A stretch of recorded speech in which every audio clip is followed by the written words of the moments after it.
Good afternoon, ladies and gentlemen. I remember it was a hot day in July 1974 when my mother, after seeing some broken glass in the kitchen floor, asked me whether I broke any glass. And I said no. But she insisted. She told me not to lie to her and tell her the truth. But very soon, we discovered a stray dum-dum bullet sitting on the worktop of the kitchen and a small hole in the kitchen window. Those explained the broken glass. We woke up my father, who was a policeman at that time, one day before having the night shift. I remember his face. He had a very worried look on his face when he saw the bullet. He went out for shopping that day and he came home, stockpiled dry food and canned food, and told me not to leave the house. A few days later, the war started.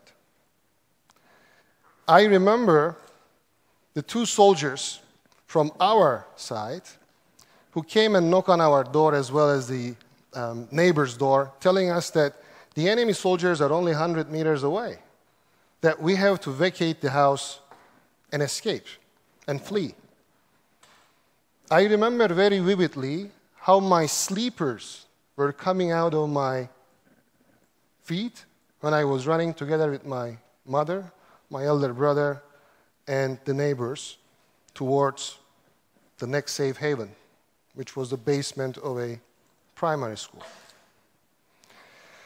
I remember the unending sounds of gunshots and bombs, like tu-tu-tu-tu, boom, tu-tu-tu-tu, boom, tu-tu-tu-tu, boom, all day and night long in those days.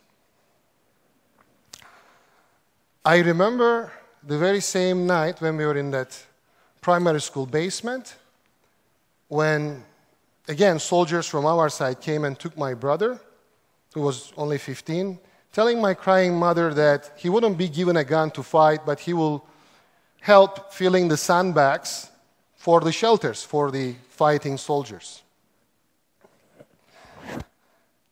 Among those sounds of gunshots and bombs, one day after a sound of a gunshot, I decided to play a trick on my mother. After the sound of a gunshot, I cried out, "Ah!" as if I was shot. And my mother rushed into the room in heart beating. Here I was, standing there with a freaking silly grin on my face. What a schmuck I was. I think it was the first time, but definitely the last time that my mother slapped me on my face. And I truly deserved it, let me tell you that. During the post-war months, we, the kids, used to play with live bullets, which were abundant in those times, hundreds of them. We used to take off the head of the bullets, make necklaces out of them, and we would use the gunpowder, explode the rest, or sometimes even burn our names with the gunpowder. But I'll tell you what, folks, what I had to go through during the war days is not even close to what some people who lost their loved ones had to go through. My experience was nothing. Now, why am I sharing this experience with you? Because partly those events and memories shaped the way I am today, shaped the ideas I have today on world events and more specifically on war. And in a way, partly paved the way for me to become a peace activist as I am today. Now, today I'm going to talk about power of ideas in preventing wars and peace building. I have always been fascinated by the very link, the very interaction between world events and ideas. Is it the world events which shape ideas, or is it the ideas which shape world events? I think it's an interactive process, but therefore the ideas are very important.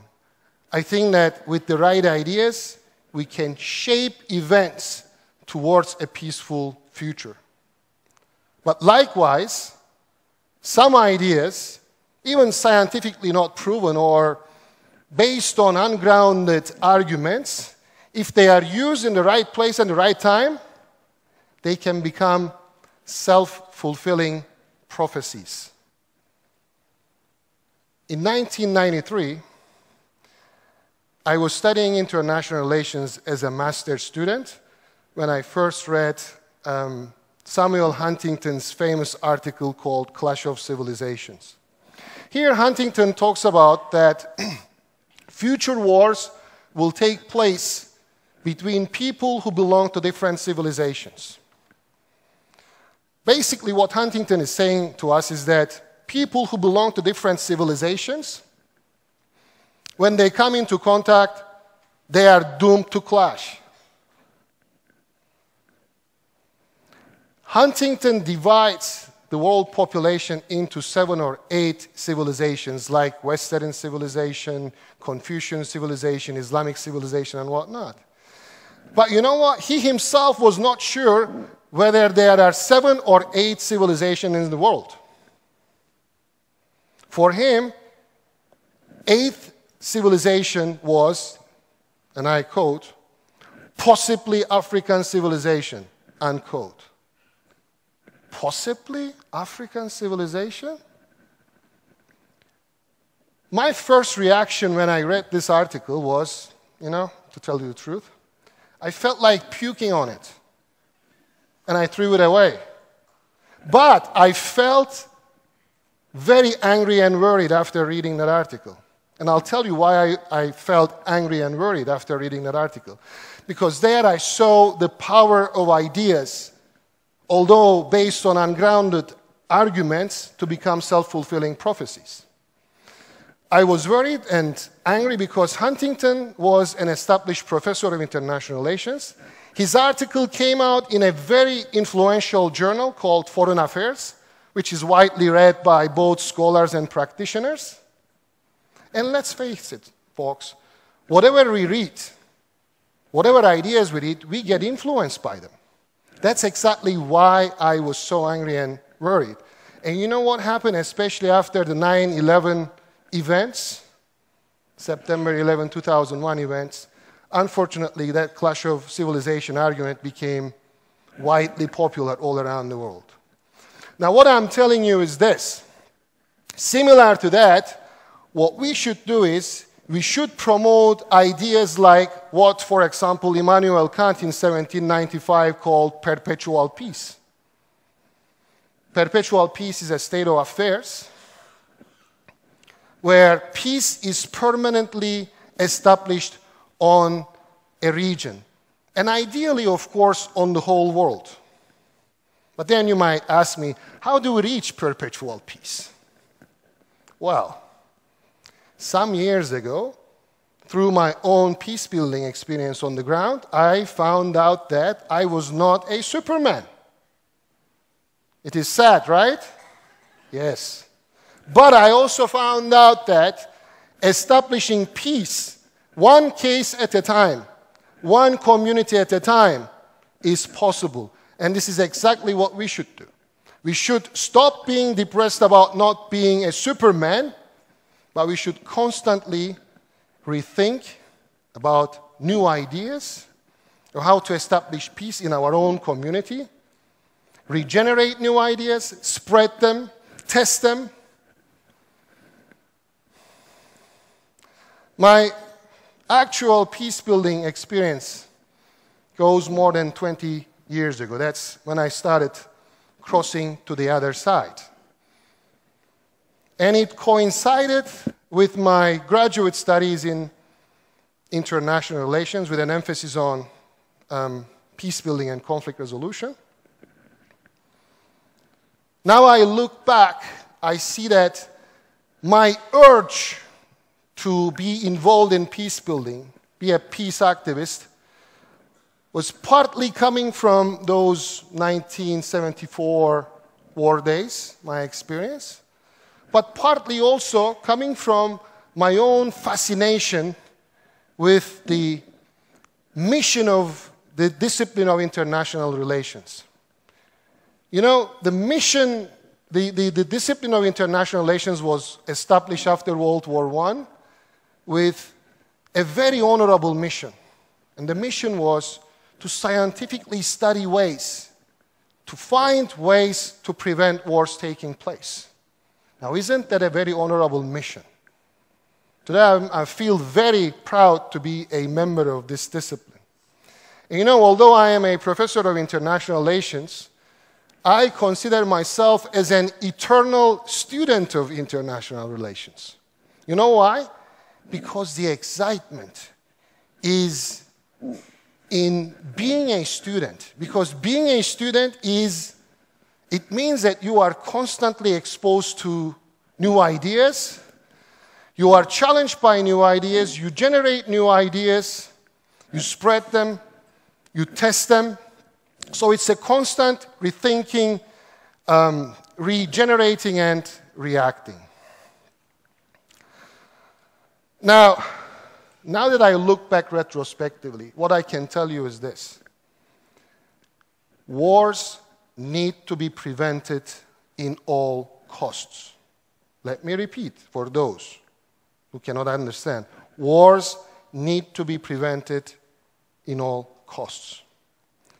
Now, with the rise of the nation state after the Treaty of Westphalia, following the 30 Years' War, and more symbolically after the French Revolution, what we have been witnessing was basically wars that are taking place between states, between nation states. But there is also a clear trend after the end of World War II that the number of interstate wars are decreasing, but there is an increase in the number of intra-state wars, meaning wars in differing intensity within states who call themselves nation states. Now, what is a nation state? Well, a nation state is an independent state which is inhabited by the people of one nation and one nation only.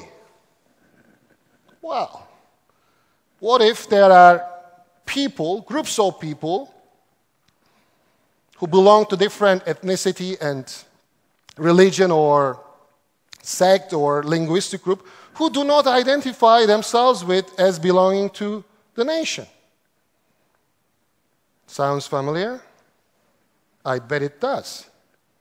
Now, without getting into too much detail, what I want to tell you is this.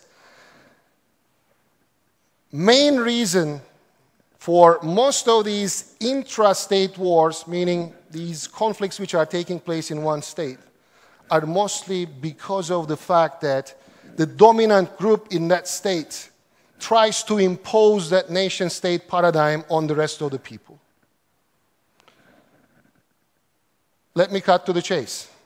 What we need to do is, in order to solve such problems and respond to these intra-state wars, we need to come up with models of governance that goes beyond the nation-state paradigm, that challenges the nation-state paradigm. What I'm saying is this. We have to come up with ideas. We have to rethink, regenerate all the time, new ideas, new governance models, which is based on power sharing and peaceful coexistence of people belonging to different ethnicity, religion, linguistic groups, or whatever, constantly. That's the only way that we can get rid of this. For example, in 1969, famous political scientist Aaron Liebhardt came up with the idea of a consociational democracy, which is based on power sharing among different ethnic or religious groups. Similar to that, that's what we need to strive for. Today, the sectarian conflict in Iraq and after the Arab uprisings, violent conflicts in Syria and Egypt demonstrate us yet that we are faced with even a more urgent need to come up with models of power sharing that can help us to keep these states intact. Now, preventing wars is not enough, of course. An absence of war does not mean peace, but it's a good start. It is a good start. Establishing peace, one case at a time, one community at a time, is what we need to do. By constantly rethinking, regenerating new ideas so that we can shape the minds of people and orient them towards perpetual peace. As the 17th century philosopher Baruch de Spinoza said, peace is not absence of war, but a virtue that comes from the strength of mind. So let's continue strengthening our minds towards building peace, starting in our own community. And for my part, I am fully determined to continue contributing to peace building in my own community until my last breath. How about you? Thank you.